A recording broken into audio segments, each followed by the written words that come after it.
YouTube channel में जुड़े हुए सभी सत्संगी जनों का एवं प्रबुद्ध श्रोताओं का हम स्वागत करते हैं, सभी का अभिनंदन करते हैं और सभी को मेरा प्रेम पूर्वक जय शिव।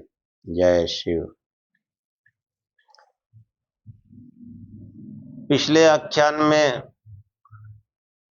जो प्रकृति का जो कार्य कारण भाव है उसको बताने का प्रयत्न किया गया कि समस्त जगत का जो है उपादान कारण, मूल कारण प्रकृति है, अव्यक्त प्रकृति, मूल प्रकृति।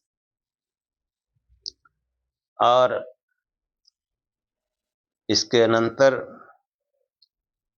जो दुखों की अत्यंत निवृत्ति है उसके लिए जो है आगे कपिल ऋषि कहते हैं कि जो है अपर का साधन, दुखों से अत्यंत निवृत्ति का साधन जो आगे बताते हैं, उस संबंध में आज के इस आख्यान में विचार करेंगे। ओम असतो मा सद्गमय तमसो मा ज्योतिर्गमय मृत्योर्मामृतं गमय। हे परम गुरु परमात्मा, हमें असत्य से सत्य की ओर ले चलो, अंधकार से प्रकाश की ओर ले चलो तथा मृत्यु से अमरता की ओर ले चलो। जो भी ये आख्यान है, जो सत्संग है, इसका मूल इन तीनों प्रार्थनाओं में ही नहीं। तीन जो प्रार्थना है 3 लाइन की, इसी में है कि असत्य से सत्य की ओर, कि हम इस प्रकृति और प्राकृत पदार्थ में जो है अनुरक्त हैं। हमारी उपासना पद्धति भी जो है वो कहीं न कहीं प्राकृत पदार्थों से ही, असत पदार्थों से ही जुड़ी हुई है। तो इन असत पदार्थों से, अचेतन वस्तुओं से निकलकर उस चेतन तत्व से जुड़े, उस सत्य से जुड़े, इसका पूरा प्रयत्न उपाख्यानों में किया जाता है। तथा सत्य जो है केवल परमात्मा ही है। हाँ, या चेतन तत्व कहो तो चेतन तत्व जो है वो आत्मा और परमात्मा, 2 ही चेतन तत्व। तो आत्मा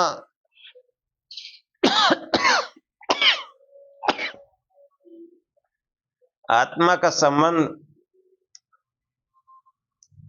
सीधे परमात्मा से है, क्योंकि दोनों अचेतन है। बार बार समझा चुके हैं, द्वा सपर्णा सयुजा सिखाया। और इस आत्मज्ञान से जो है उस परम तत्व का, उस परमात्मा का ज्ञान होता है। तो वो परम तत्व है जो, या जो हमारा जो चेतन वस्तु है आत्मा जो है, वो आत्मा कैसी है? स्वयं आत्मा, स्वयं ज्योति, पंचकोश विलक्षण अवस्था त्रय साक्षी सन्निर्विकारो निरंजना, सत्स्वरूपा सविज्ञेया स्वात्मय नेव विपश्चिता। आचार्य शंकर विवेक चूड़ामणि में कहते हैं, हाँ बता चुका हूं लेकिन प्रसंग बस पे बताता हूं कि वो आत्मा का स्वरूप, तो वो आत्मा कैसे है? स्वयं ज्योति। मतलब जब ध्यान करेंगे तो स्वयं ज्योति प्रकट होगी। कि स्वयं आत्मा, स्वयं ज्योति, वो स्वयं ज्योति है अंदर।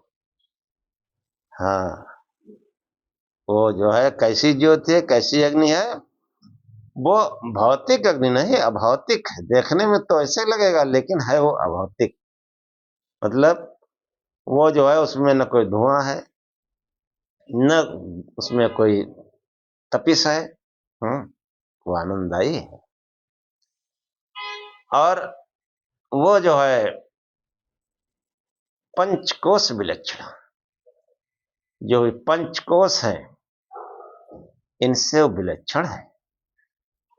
अवस्था त्रय साक्षी, जागृत स्वप्न सुषुप्ति, इन तीनों का वो साक्षी है।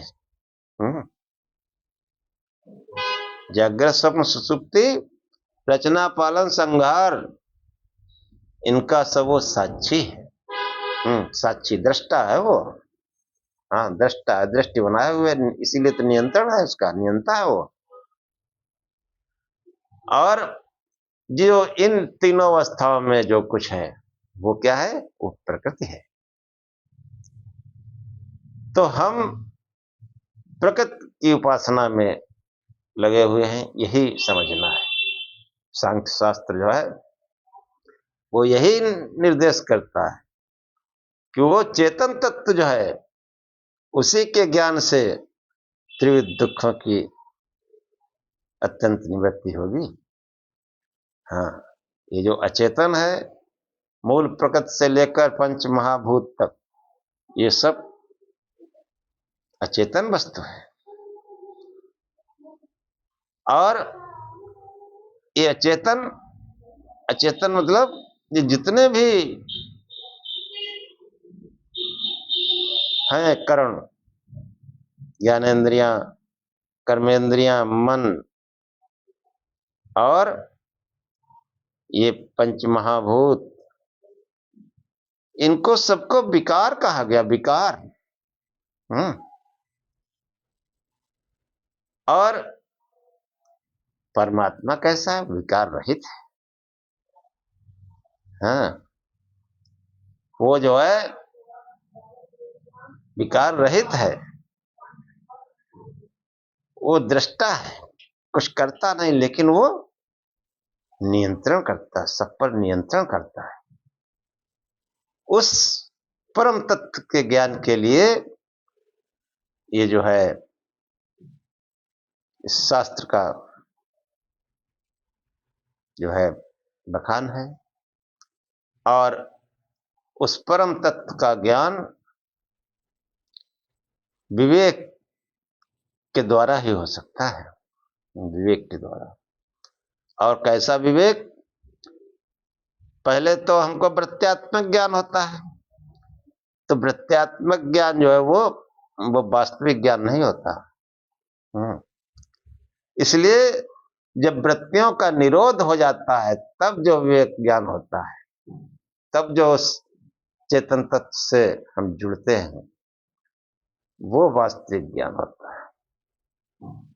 बाकी जो है वेद शास्त्र कुछ भी पढ़ लो, हाँ, वाणी से वो वाणी मात्र का ही रहेगा। उसी को बताते हुए जो है महर्षि कपिल कहते हैं कि ना अनुश्रविका तत्सिद्धि साध्यत्वेनावृत्ति योगात् पुरुषार्थत्वम्, कि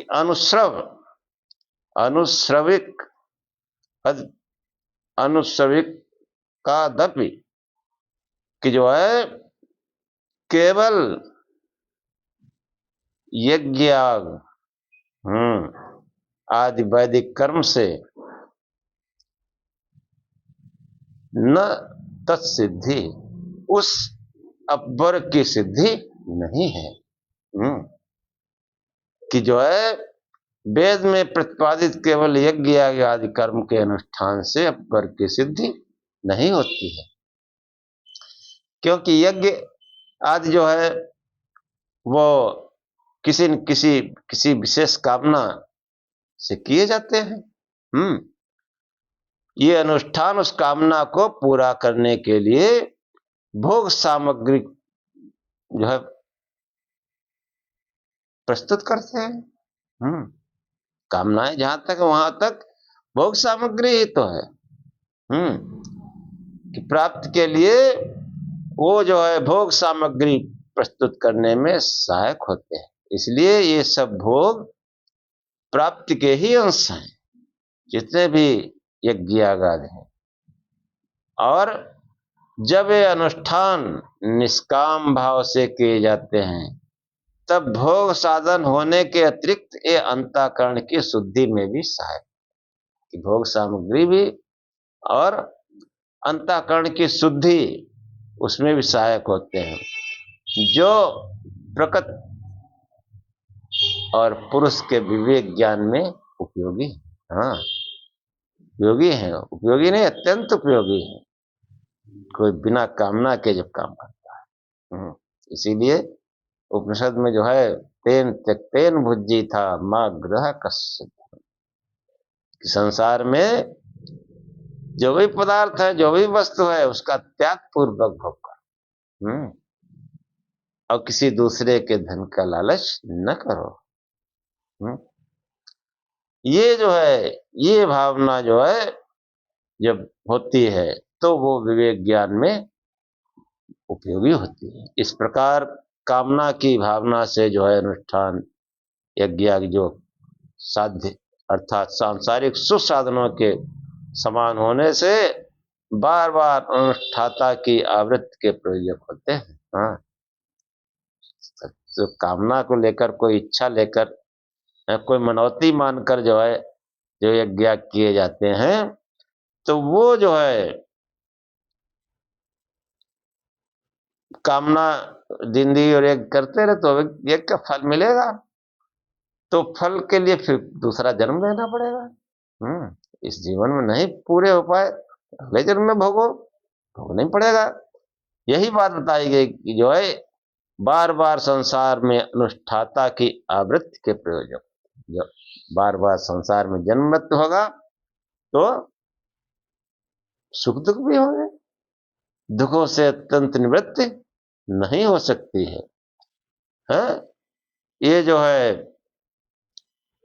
जो है अपुरुषार्थ है, अपर के लिए ये अपुरुषार्थ है, अर्थात पुरुष के वास्तविक प्रयोजन अब्बर को सिद्ध नहीं करते हैं कि साध्यतेनावृत्ति योगाद पुरुषार्थ योगाद अपुरुषार्थ तत्व, कि वैदिक कर्म कार्य जो है, सूत्र आया है कि नानुश्रविकादपि तत्सिद्धि, अनुश्रविक मतलब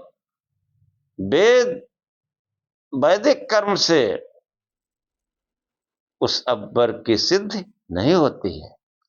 साध्यत्वेना वृत्ति योगाद अपुरुषार्थ, कि जो कामना से काम किए जाते हैं वैदिक यज्ञ, तो वो साधनों की अनुवृत्ति होती है बार बार।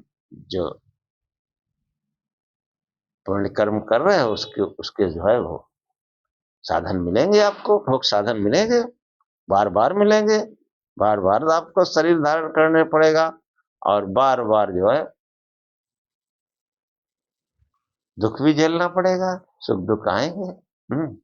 इसलिए ये अपुरुषार्थत्व, ये अपुरुषार्थ है, यानी वास्तविक पुरुषार्थ नहीं है। ये पुरुष के वास्तविक प्रयोजन जो वर्ग है उसकी सिद्धि नहीं करते। अभी प्राय एक संसार में भोग सामग्री की संपन्नता के लिए जैसे अन्य कार्य व्यापार कृषि आदि किए जाते हैं, वैसे ही ये सकाम वैदिक यज्ञ आदि, कि जैसे व्यापार और भी काम करते हैं हम लोग, सांसारिक वस्तुओं की प्राप्ति के लिए, वैसे ही यज्ञ याग भी है। ये भी जो है ये सांसारिक भोगों को प्रस्तुत करते हैं। अब वर्ग के लिए वेद प्रतिपादित निष्काम कर्म द्वारा आत्म साक्षात्कार मुख्य साधन होता है। तो अब जैसे यज्ञ याग जो है, अगर ये पुरुषार्थ नहीं है तो पुरुषार्थ का जो वास्तविक साधन है क्या है? तो आगे कपिल मुनि कहते हैं कि तत्व प्राप्त विवेकस्यानुवृत्ति श्रुति, चेतन और चेतन अचेतन में विवेक प्राप्त किए व्यक्ति का अपर वेद बताता है कि जो है तत्र प्राप्त विवेकस्यानुवृत्ति श्रुति, चेतन और अचेतन में, तत्र मतलब चेतन और चेतन की ओर संकेत है, चेतन और अचेतन में विवेक प्राप्त किए, प्राप्त विवेकस्य, ऐसे व्यक्ति की जो है अनावृत्ति यानी आवृत्ति नहीं होती, बार बार जन्म मरण नहीं होता है, उसको अपर की प्राप्ति होती है, ऐसा वेद कहता है। ऐसा वेद कहता है कि जो है हाँ, प्रकृति और पुरुष के विषय में अर्थात चेतन और अचेतन के संबंध में जिस व्यक्ति को विवेक ज्ञान हो गया है वही मोक्ष प्राप्त करता है।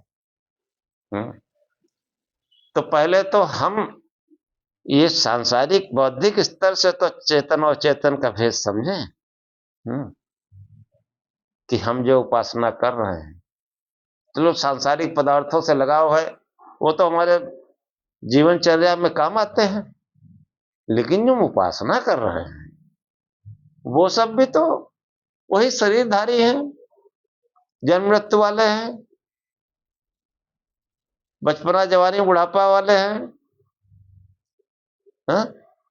बार बार मैं कहता हूं ये चेतन नहीं है, ये सब अचेतन है, परिणामी है, परिणामी तत्व जो है वो चेतन नहीं हो सकता।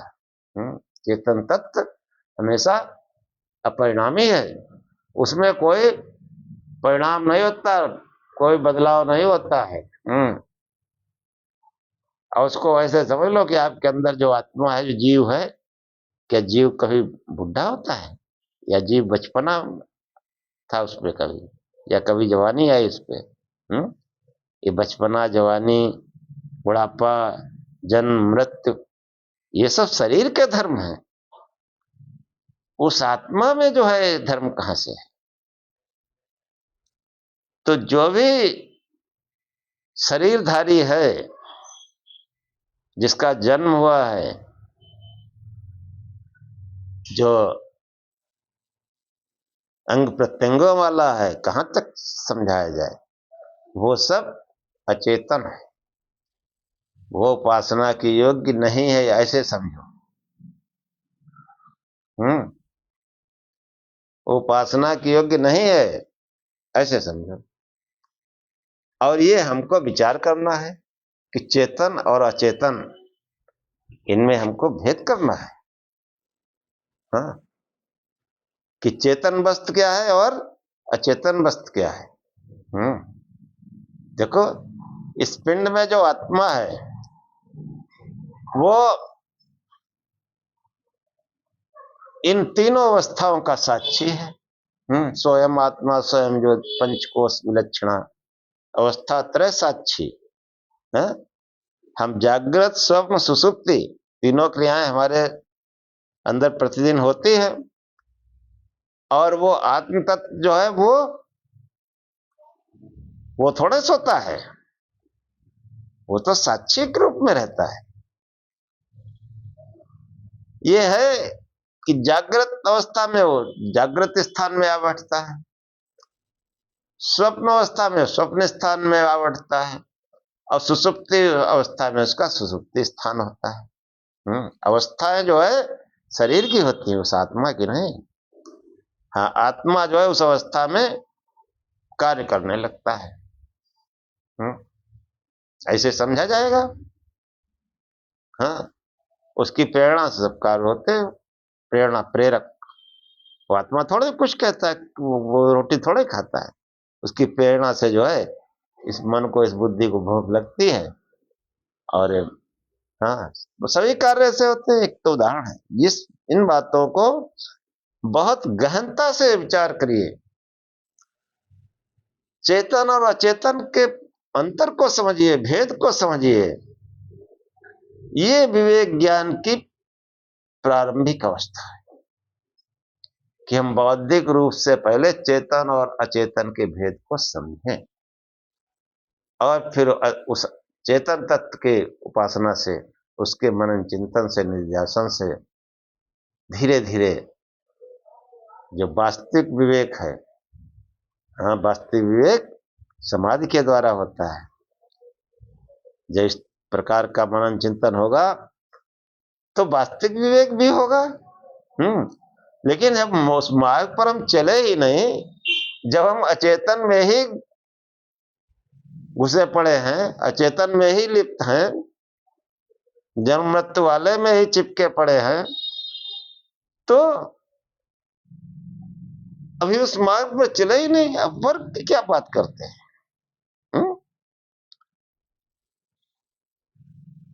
केवल बातें बनाने तो आत्मज्ञान नहीं है। बातें वहीं तक है कि हमको एक सही दिशा मिल जाए, सम्यक दृष्टि। गौतम बुद्ध ने जो बताया, सम्यक दृष्टि, सम्यक दृष्टि, सम्यक दृष्टि वही है कि चेतन और अचेतन के भेद को समझें, क्योंकि इस अचेतन से हमारे दुखों की अत्यंत निवृत्ति नहीं हो सकती। दुखों की अत्यंत निवृत्ति के लिए हमको उस चेतन और अचेतन का विवेक जो है, विवेक ज्ञान करना पड़ेगा। तो वो जो है कि सूत्र आया कि तत्व प्राप्त विवेकस्यान अनावृत्ति श्रुति, चेतन अचेतन में विवेक प्राप्त किए व्यक्ति का अपर श्रुति वेद कहता है।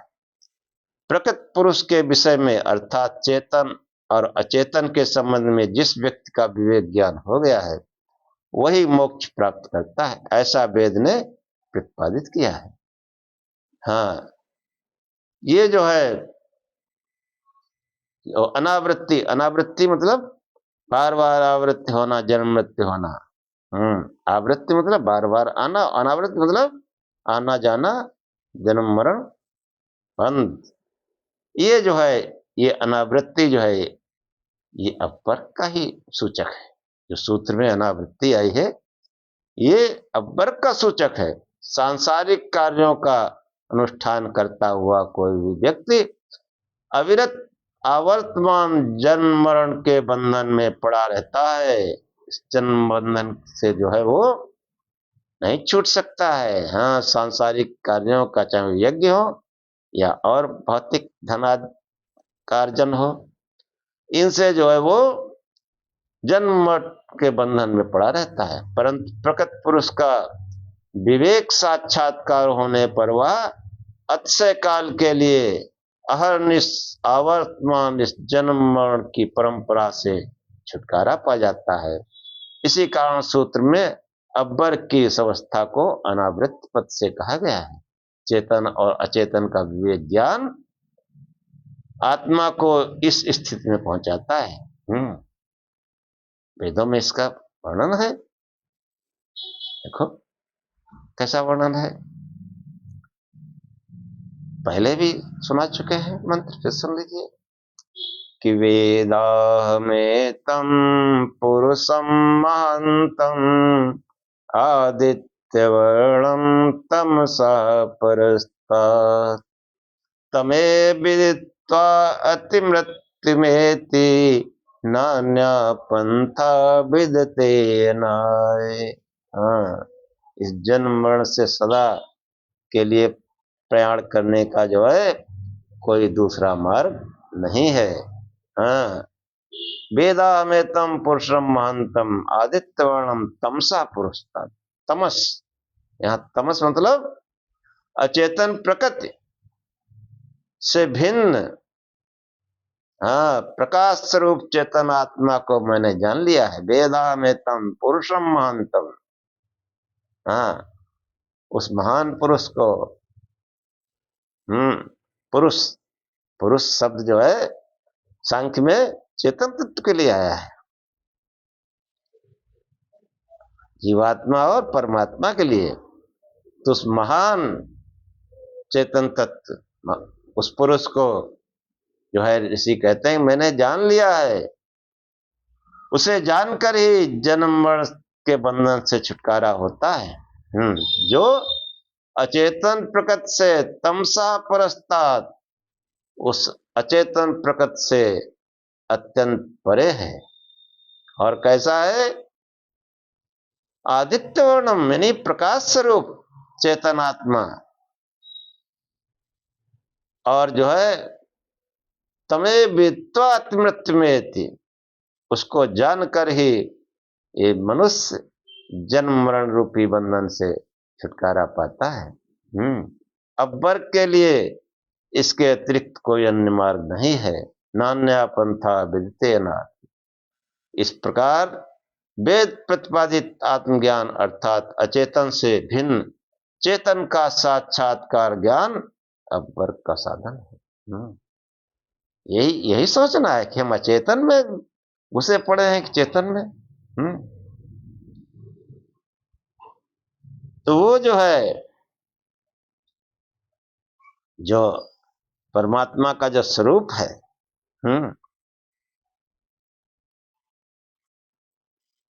कि प्रकृति जो है यही माया है। माया तो प्रकृति विद्वान मायापति महेश्वरम। किस प्रकृति का वो स्वामी है, नियंता है, और वो महेश्वर है। श्वेतास्त्र प्रसिद्ध में आया है। वो महेश्वर वो चेतन तत्व है। उसका कोई जन्म मृत्यु नहीं, कोई बचपना बुढ़ापा जवानी नहीं है। कोई जाति वर्ण नहीं है। वो विराट पुरुष का जो वर्णन वेदों में आया है, उसी का जो है गुण स्वरूप रूपक हमारे ऋषियों ने हमको दिया है। अब पुराणकारों ने वो मनुष्य रूप में जैसे शरीरधारी रूप में उनको इधर उधर चलाया फिराया, लेकिन नहीं रखा फिर भी महान। अब जो हमारे आचार्य लोग जो हो रहे हैं वो पता नहीं क्या क्या उल्टा सीधा बोलते रहते हैं, तभी तो बड़ा निराशा होती है। बहुत अनाप शनाप वर्ष करते हैं उल्टे सीधे। रामेश्वरम की स्थापना राम ने की। कोई महापुरुष हो तो उपासना तो करता ही है। श्रीलंका पर चढ़ाई करने के लिए की।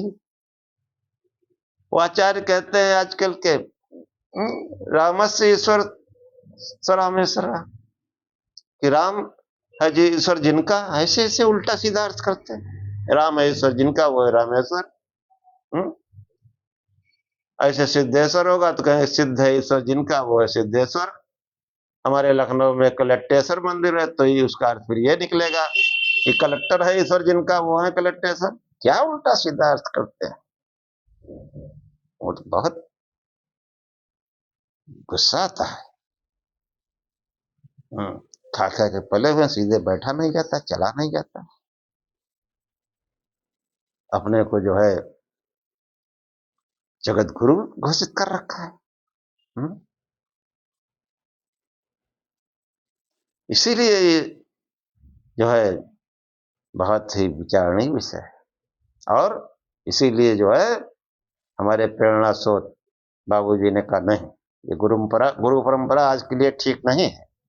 सत्संग से ज्ञान होगा, बौद्धिक सत्संग करो, वैदिक सत्संग करो, इससे ज्ञान होगा। तो आप लोग बहुत ध्यानपूर्वक सुनते रहें, निश्चित सत्य की डोर पकड़ लेंगे, इसमें कोई शंका नहीं, कोई संदेह। और कोई प्रश्न तर्क हो तो भाई वो करते रहें, कमेंट में लिखा करें। तो आगे कहते हैं कि जो कामना की भावना से यज्ञ आदि का अनुष्ठान किया जाता है उसका फल कैसा होता है। किसी शिष्य ने प्रश्न किया कि जो कामना से यज्ञ किया जाता है वो मतलब अब्बर की तो साधन नहीं बनता, लेकिन उसका फल कैसा होता है। तो देखो कपिल मुनि क्या कहते हैं कि जो है दुखा दुखम जलाभिषेकवन जाड्य विमोकः, दुख से दुखी होता है। कि जो प्राकृत पदार्थ हैं वो दुख से दुखी होता है कि जल के अभिषेक से, जल में स्नान के समान दोष से छुटकारा नहीं। कि कामना जो है वो दुख का मूल है। हाँ, कामना दुख का मूल है, उसी के कारण तो जन्म लेना पड़ता है। जन्म लेने की इच्छा, ये कामना जो है दुख का मूल है, उसी के वशीभूत होकर जो कार्य किए जाते हैं वे दुख के ही जनक हो सकते हैं। उनसे जड़ता दोष का नाश नहीं होता है। इसलिए कामना मूलक यज्ञ याग आज जहां थोड़े अनुकूल भोग का साधन बनते हैं, वहां दुख की मात्रा के भी उत्पादक होते हैं। उनके द्वारा अविवेक से छुटकारा नहीं हो सकता। अविवेक के हटाने में वे सर्वथा असमर्थ। कि जो है तमाम सांसारिक वस्तुएं इकट्ठा कर लो, अब पर्क मिल जाएगा, मोक्ष मिल जाएगा। मोक्ष सब अंबानी अडानी ले जाते हैं। वो तो वहां मंडलेश्वरों के चरणों में पड़े हैं, जानते हैं मुक्ति यही दिला सकते हैं। जानते हैं। तो वो जो है, ये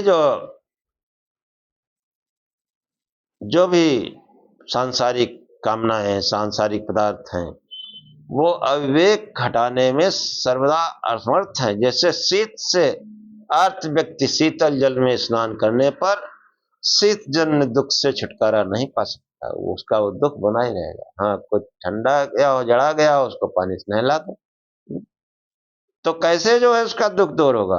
अथवा एक बार स्नान करने पर जैसे थोड़ी देर के लिए अनुकूलता प्रतीत होती है, भाई नहा लो, थोड़ी देर के लिए ताजा हो जाओगे, परंतु फिर शरीर जो है मल उसी तरह दुखदायी प्रतीत होने लगा। हाँ, गर्मी में देखो पसीना से आ जाता है, रोज स्नान करना पड़ता है। और जो समाधि जन्य जो ज्ञान है, जो विवेक है, वो हमेशा जो है पवित्र रखता है। हाँ, हमेशा, सदैव। तो जो है इससे बार बार जलाभिषेक यानी जल स्नान करना पड़ता है। बार बार स्नान करने पर भी शरीर मलों की शरीर बने रहने से निवृत्ति नहीं हो सकती। इसी प्रकार काम्य कर्मों का अनुष्ठान किए जाने पर भी अविवेक उसी तरह बना रहता और दुख से छुटकारा नहीं होता। फिर आगे कहते हैं कि वो काम्य कर्म नहीं, निष्काम कर्म। अगर निष्काम कर्म कोई करता रहे तो विवेक ज्ञान की क्या आवश्यकता है? ये भी प्रश्न है। तो वो जो है कहा जो है उसके अनावश्यक होने पर प्रकृति की स्वीकार करने की आवश्यकता न रह जाएगी। कि अगर उसको कामना वाले कर्म न हो तो प्रकृति की क्या आवश्यकता है? प्रकृति तो सब कार्यों का ही प्रतिपादन करती है। तो इसके लिए जो है कपिल मुनि कहते हैं कि काम्ये काम्येपि साध्यत्वात् विशेषात्, काम्य और अकाम्य कर्मों में सांसारिक फलप्रदता के समान होने से सूत्र में अपिपद और के अर्थ में प्रयोग है। कि कामना मूलक कर्मों के अनुष्ठान किए जाने पर जैसे अपर की प्राप्ति नहीं होती, ऐसे ही केवल निष्काम कर्मों के करने से भी सीधे मोक्ष नहीं मिलता। ये सिद्धांत प्रकट कर दिया गया है कि निष्काम कर्म ऐहिक भोग का साधन होकर भी अंतःकरण की शुद्धि का प्रयोजक है। और जो है शुद्ध अंतःकरण व्यक्ति समाधि भावना की ओर अग्रसर होकर प्रकट पुरुष के विवेक का लाभ करता है। अंतःकरण की शुद्धि के बाद में उसके अंदर भावना होती है, उस भावना से फिर वो प्रकट पुरुष का विवेक ज्ञान करता है। केवल निष्काम कर्म से भी जो है, हाँ, कोई भी वस्तु सिद्धि विचारेण बस सिद्ध विचार से होती, भावना से होती है। तो वो जो है कारण एक सांसारिक भवों को प्रस्तुत करने का जहां तक प्रश्न है, काम में और अकाम में दोनों प्रकार के कर्म समानता रखते हैं। इनमें सांसारिक भवों को प्रस्तुत करने का साक्षात सामर्थ्य है। कि जो है इस समानता से केवल निष्काम कर्मों को भी साक्षात अपवर्ग का साधन मानना युक्त न होगा। इसे सिद्धांत रूप ये परिणाम निकलता है कि जो कर्म चाहे सकाम हो या निष्काम, सांसारिक भोगों के साक्षात साधन है, बेअपवर्ग का साधन नहीं हो सकते। ऐसी स्थिति में अपवर्ग के लिए चेतन और अचेतन का विवेक ज्ञान होना आवश्यक है, और उसके लिए जगत का मूल उपादान प्रकृति को ही मानना पड़ेगा। प्रकृति मूल उपादान है, उपादान कारण है? ये जो है इस तरीके से कि जो है निष्काम कर्म भी जब हम कर रहे हैं तो भावना रखनी पड़ेगी, उस अचेतन को जानने की भावना। भावग्राह्यम अनिड्याख्यम भावाभाव करम शिवम कला सर करम देवम ये विदुस्ते जहुस्तम। कि भगवान शिव वो जो है भावना से ग्रहण होता है। हाँ, जो हम निष्काम कर्म करते हैं या जो हम वैदिक कर्म भी करते हैं, उसमें जो है हम ये भावना रखें भगवान को प्राप्त करने की, और उसकी जब भावना होगी उस चेतन तत्व को जानने की, तो कर्मों में सकामता नहीं रहती। वरना तो इस सकामता खत्म ही नहीं होती। इसीलिए वो जो है निष्काम कर्म और सकाम कर्म जो है दोनों ही काम, निष्काम कर्म भी सीधे अपवर्ग का साधन नहीं। इसलिए समाधि ज्ञान के लिए, विवेक ज्ञान के लिए समाधि का ज्ञान होना आवश्यक। जो हमारा पढ़ा लिखा सुना सुनाया वृत्त्यात्मक ज्ञान जो है, इसको समाधि के द्वारा वास्तविक ज्ञान में बदल सकते हैं। उसके लिए हमको ध्यान करना होगा, प्रकाश स्वरूप से ध्यान और शिव शिव का जाप, ये करते रहो, विचार भी करते रहो, फिर देखो कैसा खेल बदलता है। और विचार बहुत बड़ी चीज है, विचार से ही भावना बनती है। भाव कर्म, कर्म के मूल में भाव है, वरना कर्म तो जड़ है। इस बात को बिल्कुल नोट कर लो। अब जो हम काम कर रहे हैं उसमें भाव कैसा है, वही भाव कर्म में परिणित होता है, उसी काम को फल मिलता है। तो निष्काम भाव ही करो, लेकिन उस ईश्वर को जानने के लिए, फिर देखो कैसा परिवर्तन होता है। और वो जो है वस्तु सिद्धि विचार है। अर्थस्य निश्चयो दृष्टो विचारेण हितोक्तिता न स्नानेन दानेन प्राणायाम सतेन वा। स्नान दान प्राणायाम सबको शंकराचार्य ने काट दिया। तो विचार करो, वस्तु सिद्धि विचार वही कि जो है चेतन क्या है और अचेतन क्या है, इसका विचार, तब उस वस्तु की सिद्धि होगी, मोक्ष की सिद्धि होगी। इसलिए विचार करते रहिए, सत्संग सुनते रहिए। आज का आख्यान यहीं समाप्त करते हैं। ओम सहनाववत् सहनो भुनक्तु सह वीर्यं करवावहे तेजस्विनावधीतमस्तु मा विद्विषावहे। ओम शांति शांति शांति। हे परमात्मा, हम दोनों श्रोता और वक्ता को साथ साथ रक्षा करें, साथ साथ पालना करें। हम दोनों जो है साथ साथ बल को बढ़ाएं, पराक्रम करें। हमारा पढ़ा पढ़ाया एक साथ तेजस्विता को प्राप्त करे, संसार में फैले। हम आपस में द्वेष न करें। हे परमात्मा, हम दोनों को दैहिक दैविक भौतिक, आध्यात्मिक आदि भौतिक, आदि दैविक और आदि भौतिक तीनों प्रकार से शांति प्राप्त हो, त्रिविध दुख से अत्यंत शांति की प्राप्त हो, निवृत्ति हो। जय शिव।